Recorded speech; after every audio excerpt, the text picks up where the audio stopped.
Inside the Birds is back. What's going on, everybody? Adam Caplan alongside Geoff Mosher. This is going to be our NFL Scouting Combine preview episode as we're recording this over the weekend. The Combine begins in a couple days on Monday. A lot of the executives and the head coaches will speak at the podium on Tuesday. They switched the format, Adam, so that they're doing all the workouts in prime time, and we're going to talk about how that impacts reporters at the Combine in a minute. But before we get into that, just want to give everybody a quick update on the website. Now, we've been promoting and advertising the fact that we're launching a website. I said it was going to come out Monday the 24th of the Combine. There are some small tinkering, some technical things that we're still dealing with, so we're probably going to push it back a little bit, but it's going to be coming out soon, and we will let everybody know when the website drops. So just make sure you keep following us on @InsideBirds on Twitter and all of our social, and you will get the information when it's ready. So, Adam, you're going to be out. Yes, subscribe. Yeah, absolutely. So that way it's going to be a free website, by the way, just for everybody to know. But if you subscribe to our show, we're going to drop it. You know, anything we tweet from that account, you're going to be from our Inside the Birds Twitter. You're going to be notified, so you're definitely going to want that. So, by the way, here's what I'm working on. Just if you're listening to this, you're going to learn this first. So, I am working on, and we'll have a true, real scouting report for my Cowboys soldiers on Byron Jones. The Eagles definitely want him. It's just a matter of, are they going to hang in if they find out how much he wants? Are they going to be out early? I don't know. It's way too early. We're not even at the offers don't come until after teams leave the Combine. The teams typically don't show their hand. When they're allowed to, which is a couple days before free agency starts, that's when the offers come in. Mm-hmm. But one way or the other, all teams could get intel on what a player wants or the agent wants or whatever. So, and James Bradbury, I'm going to get one from my Panther source this week. So we're going to have some stuff you're not going to see anywhere else, and that's why we decided to put this thing together. It's going to be fun, and we're all going to, as Geoff and I learn this information, you guys are going to get it. So we're going to load up on that website. All right. Now, you and I have both spoken to a few personnel people, as you just mentioned, just leading up to the Combine. I like to do that a day or two before, just to kind of get an idea of what people are looking at and so we can tell our listeners who to have their eye on in the Combine. And it's not the top 5, top 10 guys. We want, second round, third round. So I have some interesting names that we'll keep an eye on. We'll talk about that in a second. I just want to let our listeners know you're going to be at the Combine, Adam. So by the time we do another Inside the Birds, we'll have you there immersed in it. And I'm still trying to get out there and join you. I may get out there for a day or two, which would be even better. So Just wanted to keep our listeners posted on that. So let's just talk about the Combine in general. What people see on TV, what people might read is a lot different, Adam, right, than what actually goes on. There is I've always said it's like two jobs for reporters, right? If you're writing for an outlet, there's that 8 a.m. to 4 or 5 p.m. where you're writing about the college prospects. They bring them out. You get to interview them. You do get to see their weigh-in and everything like that. You get the general manager and head coach interviews, which usually take place from Monday to Wednesday. But then there's the night. That's when everybody in the NFL who's there, which is everybody, is out. And that's when we get to kind of mingle with sources and get information. And it just takes place all across the downtown of Indianapolis. Yeah, so to give people a very quick understanding of what really goes on, so Geoff, as you know, you've gone to many combines. So what happens is, as we're looking to talk to people, as you go by restaurants, you see agents meeting with teams. So one year, I'm at Steak and Shake, a very big time NFL agent who has a popular free agent is meeting with a team where he doesn't have players. So I knew clearly that there was some tampering going on. And I knew the agent very well. And look, agents can do whatever they want. Teams are not allowed to do this. So I texted the agent. I go, tisk, you shouldn't be doing this, man. I was just messing with a guy because it was happening right in front of me. It happened at Steak and Shake. Oh, that's funny. Steak and Shake's in the middle of town. And I kept texting this guy. I was messing with him because I had a good enough relationship with the agent.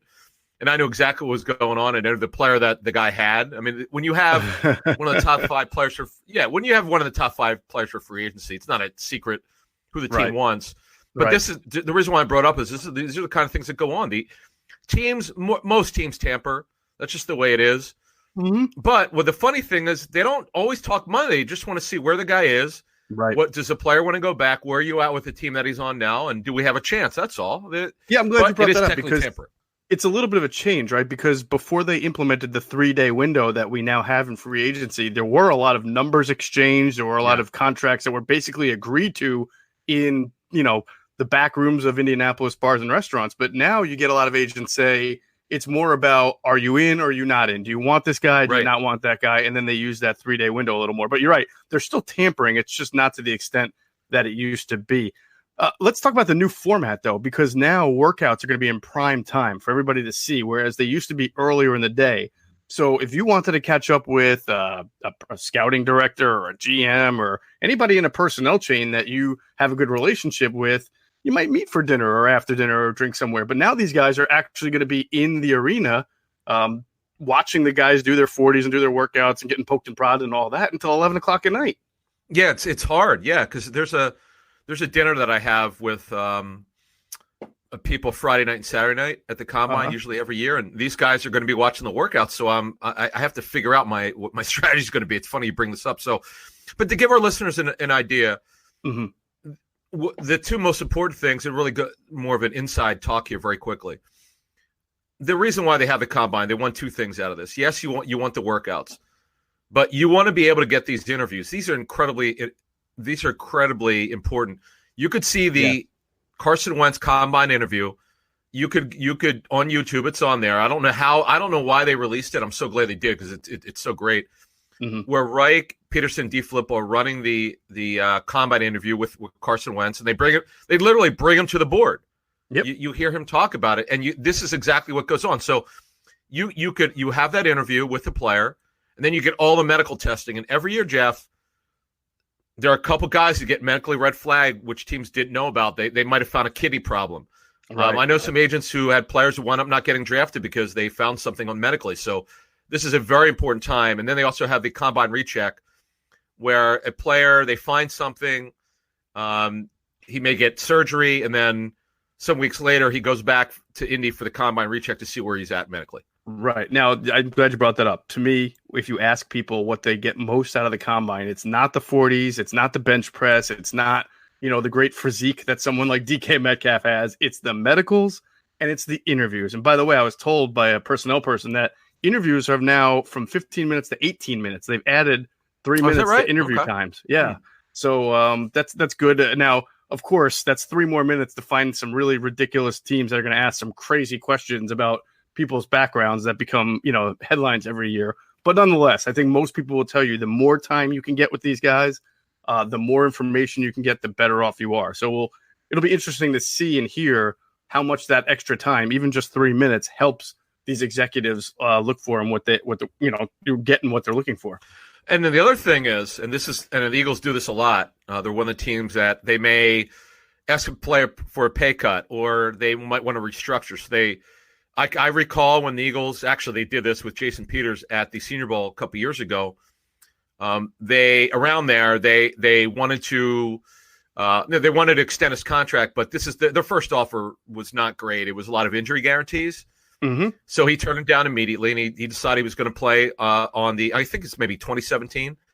Right. He was going to play on the contract, and then they came back some months later and they redid it, and he got the deal he wanted. So, but what happens is you'd rather, if you're going to ask, I'm not saying they're going to anyone's taking a pay cut at this point, but they might. And typically you like to do it in person if you can, because every agent, there's the agents meeting, which is typically on Thursday.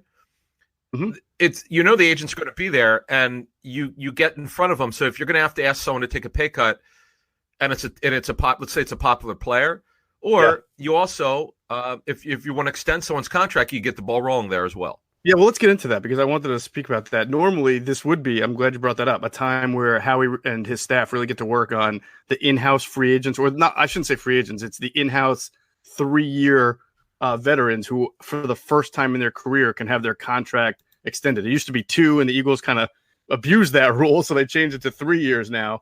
The Joe Banner rule, yes. Yeah, the Joe Banner rule. The only person, though, from the 2017 draft that you would even consider, first of all, there are a lot of guys who aren't even on the team. Shelton Gibson, Donnell Pumphrey, Mac Hollins are not on the team. Number 1 pick that year, first-round pick, was Derek Barnett, a guy that maybe they would consider, but I still think they'd like to see him prove something. And Nate Gary, a linebacker who actually might be a decent candidate for kind of a very team-friendly extension to have him on the team for a few years, given how thin they are at linebacker.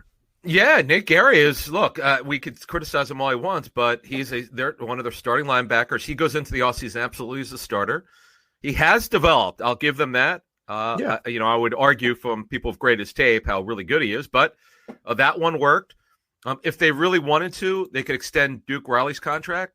Remember, they acquired him from Atlanta. He's played 3 years. All drafted players, you have to wait after 3 seasons. If you weren't drafted, you literally could extend the guy after 1 year.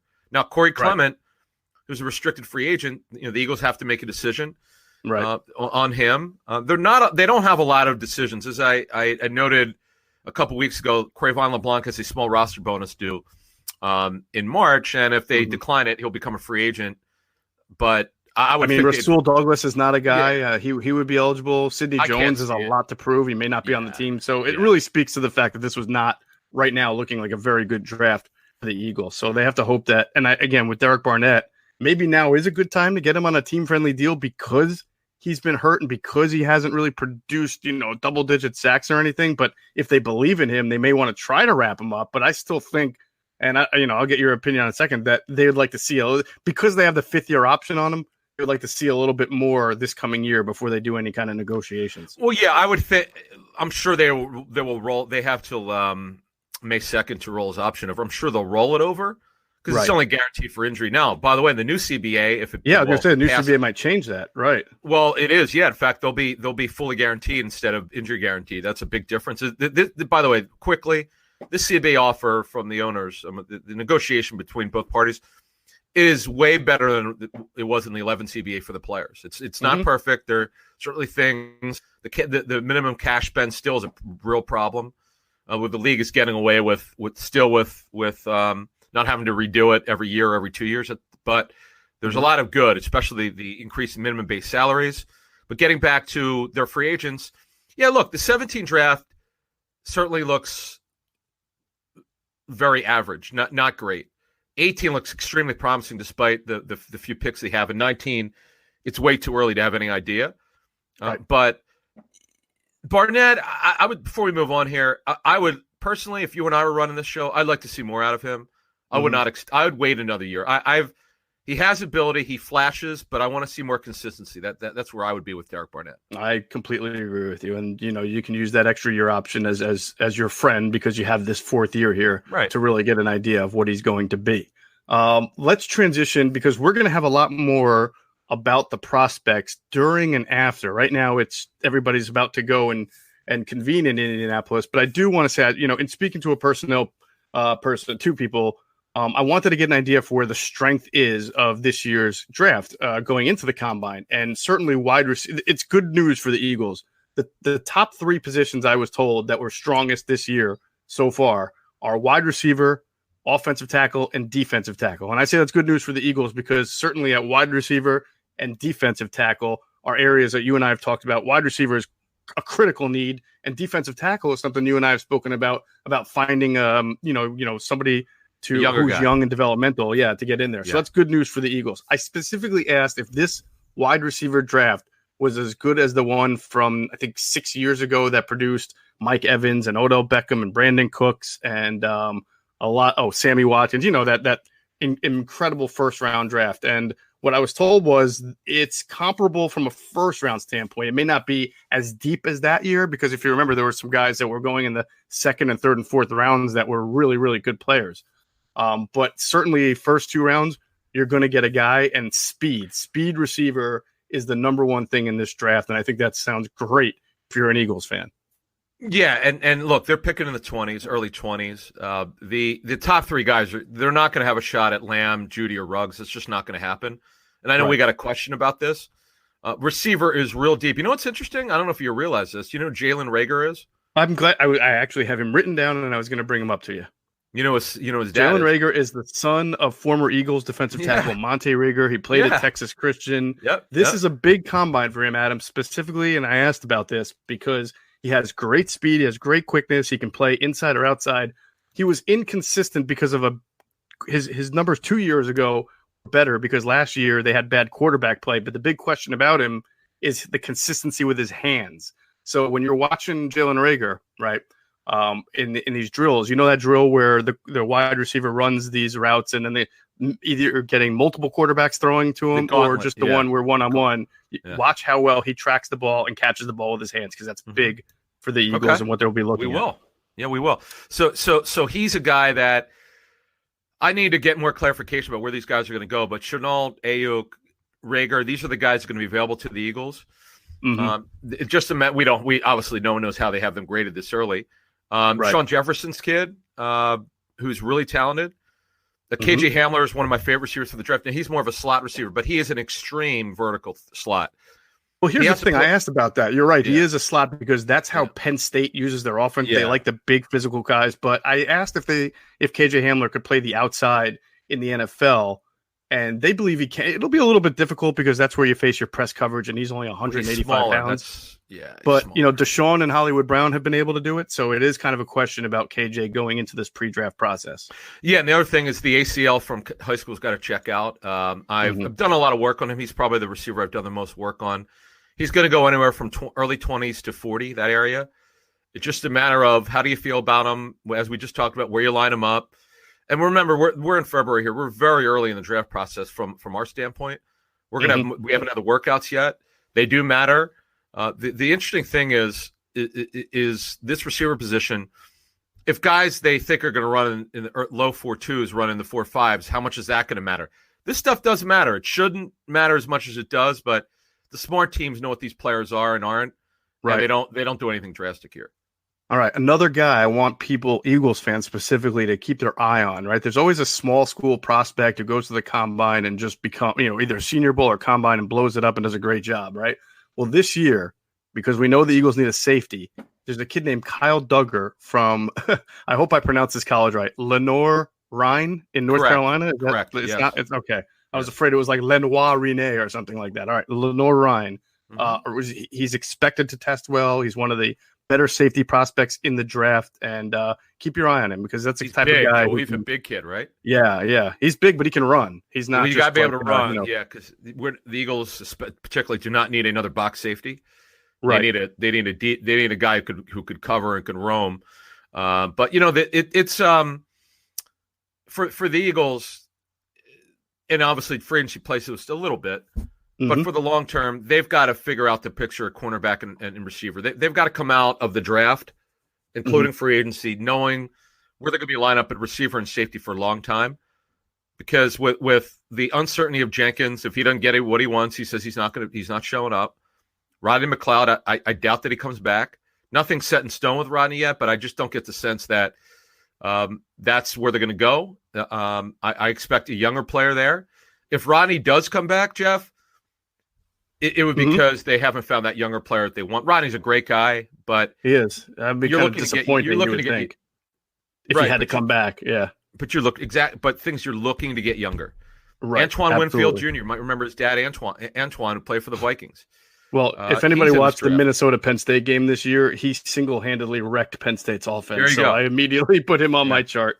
Yeah. So there are going to be some names for the Eagles, which we'll have better intel as we go along with more information for you. But this is an extremely important draft, and if the Eagles get the 10 picks that they want and actually hold on to most of them, and the coaches do a better job of developing, particularly on defense, they could start building something that's more sustainable rather than pick and choosing in free agency and just trying to get a Super Bowl and not sustaining it for years. Because that's the thing I think has eluded them, the ability to sustain lately. They're good. Look, they're good every year, but to be someone who's going to be able to win a Super Bowl every year, you got to have better depth, and the players have to be developed a little bit better. Awesome. I want to transition away from the combine now and just get into something in the news, this past week that we should address. But first, I just want to stop and give a big thank you to our affiliates who we've been, really appreciate their help all year long, and that's phlsportsnation.com. They've done a great job. I always say you got to go to their website and check out their content. They enhance the fan experience covering the Phillies, the Eagles, the Flyers, the Sixers. So make sure you're checking them out. They also have good podcasts. So phlsportsnation.com. Check them out. All right, real quick, Adam, in the news this past week, and it looks like, some of the things we talked about weeks ago are about to come into fruition. It's looking like it's going to be an ugly divorce between the Eagles and Alshon Jeffrey. There's reports that he wants out or a new change of scenery. There's reports that the Eagles don't want him back anymore. His agent, Tory Dandy, tweeted that Alshon loves Philly, that these reports are wrong. But we know that it's very, very likely if the Eagles can find a way to move on from Alshon, that they will. That's where the new CBA, if it can get ratified quickly here, can help them out, right? The post-June 1st cut could help them mitigate the – say that again? Yeah, it's they need that. The Eagles particularly need the CBA to pass because right now there's no post June 1 rule where you could split the cap hit. So for instance, let me give you I got this on Friday from a personnel exec. So I get a little bit more in Alshon's contract. Yeah, he's owed $9.91 million, but he has a fully guaranteed option bonus of $1.5 million. So his total compensation is just under $11.5 million, which is fully guaranteed. Even if they decline the option bonus, it jacks up his base salary. Yeah, they owe him just under $11.5 million. It's fully guaranteed. The problem is if you don't have post June 1, now that you have that $11 million, you're adding the proration almost $9 million bucks. I'm sorry. Yeah. Go ahead. The proration of the signing bonus. Yeah. So it's going to be interesting to see, Geoff. Bottom line, no one's taking his contract, first of all. Correct. So let me ask you this. Yeah. With knowing that no one can take it, could the Eagles, or would they? Well, because he's coming off the injury. Right, of course. Had he been playing no well, one's going to trade for him. Different story. No one's going to trade for him. Is there a way, if the post-June 1st clause comes back into effect, that Howie can rip up the current deal, give him a new 5-year deal that spreads all that money out a little bit, okay, and then cut him so that it drains in year 1 and year 2, and then the hits in year 3, 4, 5 are very minimal because you took all that money and spread it out. Well, yeah, but see, it's really no different. Same money, you're just taking a lesser cap hit down the road because you spread it out more. You get what I'm saying? Like that, all that money they owe him is right now over 2 years. What if you made it over 5, so that with a rising cap and a lower cap but you can't cut them. See, the problem is you can't cut them because of the acceleration. It all hits. You're not going to want to. You're not going to. You can. Yeah, you could split it up over 2 years. Right. I mean, it's a creative way to do it. I haven't really seen anyone do that, but bottom line is it's unfortunate. They're stuck with Deshaun's. By the way, I'll give you another little nugget I just got. Let me see. Open this up here. Deshaun, I forgot about this. He's what's called a non-exercise fee. If they decline it, it jacks up his base salary to. They would owe him $6.8 million. Oh boy. Yeah, they would. Let me see here. I'm going through this. Languages. You got to be like a genius to figure this language out. Yeah, this is correct. He has a non-exercise fee of $2 million. If they decline it, it jacks up his base salary. They would basically be fully guaranteeing more money, well over $6 million. They're as we noted 6 weeks ago, they're not cutting him. They never intended to cut him. Right. There's offset and all this stuff, if these players sign elsewhere, but you're not looking to get zapped by the cap, even if they have the post June 1 available in the new CBA. So, but as I said on the last show, Geoff, their plans will not be thwarted with improving the receiver position. They're not going to worry about what they may or may not be stuck with. They're still going to build this position the right way and just suffer if they have to wind up cutting Alshon and taking a big cap hit, then they'll do that. All right. Well, that's what you're supposed to do when you use the draft to build your team, not just fill holes. Right. And hopefully you hope some of your veterans come back and play well for you. All right. We're going to transition into some Ask ITB real quick, though. Before that, I want to pause for a word from our great sponsors. Hey, it's Geoff Mosher. Adam Caplan and I love using Anchor for our Inside the Birds podcast every week. It's so user-friendly, anyone can create their own podcast, and you should too. Just download the Anchor app or go to anchor.fm to get started. Anchor gives you everything you need to start your own podcast from your phone or computer. Its creation tools allow you to record and edit your podcast for a professional sound, and Anchor will distribute your podcast for you to Apple, Spotify, Google Podcasts, and so many other platforms. It can be heard by everyone, just like Inside the Birds. You can also make money from your pod with no minimum listenership. What are you waiting for? Download the Anchor app or go to anchor.fm to create your podcast today. Hey, it's Geoff Mosher. Are you interested in money? Yep, I thought so. Well, on the Talk Money with Mesh Lakhani podcast, Mesh will follow paper trails, chat with experts, and break down complex ideas to bring clarity to the mystical financial phenomena and help listeners uncover the story behind their money. Each of these compelling stories will hit a broad range of subjects, ranging from buying Bitcoin, dealing with student debt, and everything in between. So if you're interested in money, and I know you are, check out the Talk Money with Mesh Lakhani podcast on Anchor. All right, it is Ask ITB time. We got a couple of minutes to answer a few questions. Adam, I know we're going to task you with figuring out what we're going to answer today. All right, from Matt Loopy at MLoopy NFL. Do you think that the Eagles will target a linebacker with size and turnover ability since the defense has been lacking that presence? Boy, Matt, the last few shows we've been really beating up the linebacker position, and you're absolutely right. Not that you need a thumper like Jeremiah Trotter, but it'd be nice if they had someone who could hit. Like Leighton Vander Esch is, you're not going to find the Leighton Vander Esch's who are 6'4", built like Brian Urlacher, but just get someone who can make plays. Yeah, I mean that. And as I said the last year, I think I said like third round. That's where they got Jordan Hicks. Right. Like you can get those guys, but there's gotta be a better emphasis on player development. It's like if you draft a guy in the fifth, Nate Gary, 5th round pick. Okay, he may not be a great player, but he has developed and he's a starter. He would be a good example. You don't have to spend a 1st round pick on him. But Matt, wherever they get it, they've got to develop. And also we mentioned, make sure you listen to all of our shows are on demand. We talked about Corey Littleton. No, he's going to cost a lot of money. I've heard some rumors about the money, but I need to get it confirmed before I put it out there. But guys, they're 3 or 4 really good inside linebackers. They're all going to cost money. So I'd rather look to the draft if it were me.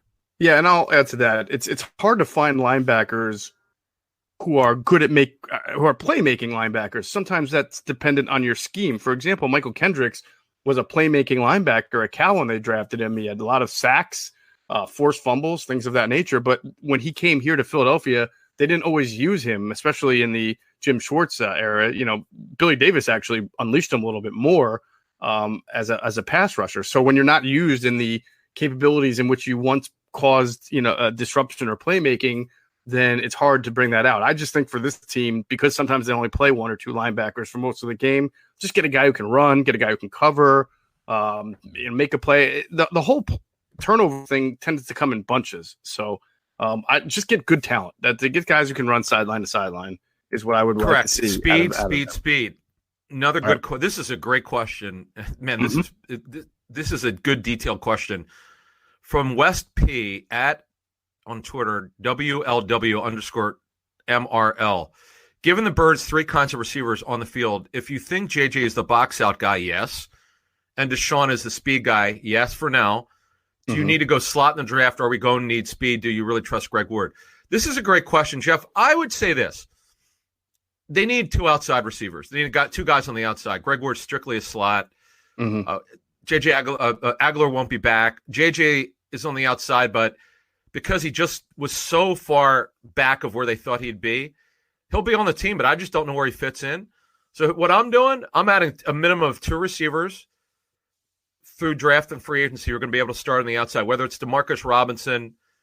I'll have some other names as we get closer to free agency. Whoever it is, and we mentioned earlier in the show, Geoff, the guys in the draft. Right. Greg Ward will compete for a spot. I know he's a great story, but I want explosive playmakers. Greg Ward is not that. I do love, though, that he's a good route runner and he showed that he has good hands. He'll compete for a spot, but it's all about the vertical passing game. And with this quarterback and the offensive line, Geoff, you got to get guys who can run.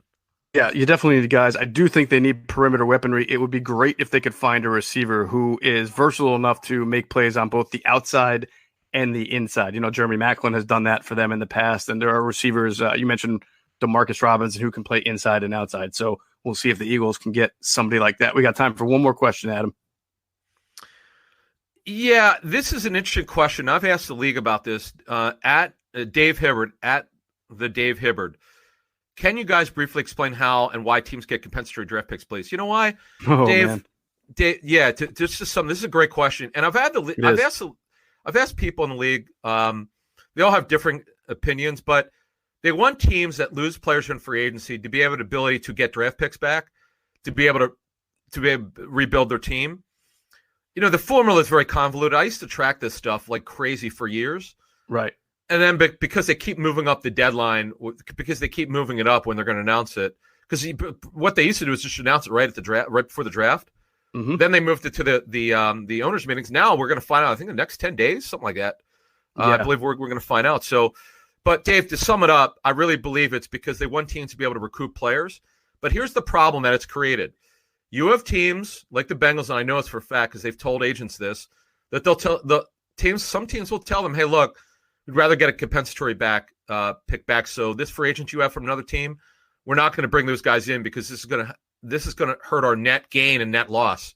Well, I mean, you don't even have to use the Bengals as an example. The reason why LJ Fort was cut and Andrew Sandejo in the middle of the year when they were productive players is that they were signed as they were the only two technical free agents that hurt you in the comp pick formula. And because they cut them before a certain date, Adam, right, they now are not counted against the Eagles in the comp pick formula. Correct. So Dave, but that hurt them. That, as you're mentioning, that could be hurtful because certainly LJ Fort could have done a yes. Well, that's a good linebacker and could have helped the Eagles. That one is another. We've talked about LJ Fort, but Dave, it's an excellent question. Yeah, I've got differing opinions, but clearly the league wants to help teams that have lost players. But we don't like is what that was never intended to do is let teams hoard compensatory picks. The Ravens are great at it. The Bengals, the Eagles, the Niners. Certain teams are really good at it because they understand the system. Right. All right. That's going to do it for this edition of Inside the Birds, the leading podcast in Eagles Intel. You're really going to want to be listening next week when Adam's at the Combine. I might be there when the Combine begins because we're going to have some really, really good stuff for all of our listeners. So make sure you're subscribing to Inside the Birds and please, please, please rate us, review us on all or any platform that you use. We thank our friends at 97.3 ESPN. Download their free mobile app at 973ESPN.com. We thank our friends at PHL Sports Nation, enhancing the fan experience with their coverage of the Eagles, the Sixers, the Phillies, the Flyers. They're great podcasts. And, of course, our producer, Hunter Brody. Check out his YouTube page, Sports Talk with Broads, and you'll see some of the most passionate fan takes on the Eagles, Sixers, Flyers, whatever's going on in Philadelphia sports. Philly's about to start up. So check out his YouTube page and check out the Inside the Birds YouTube page and subscribe to that too for all the videos that we'll be putting up, especially from the Combine. So make sure you're doing that. And as always, we thank you for flying with us Inside the Birds. If you're listening to this, you obviously like podcasts, and you probably like music too. On Spotify, you can listen to all of that in one place for free. That's right, you don't need a premium account.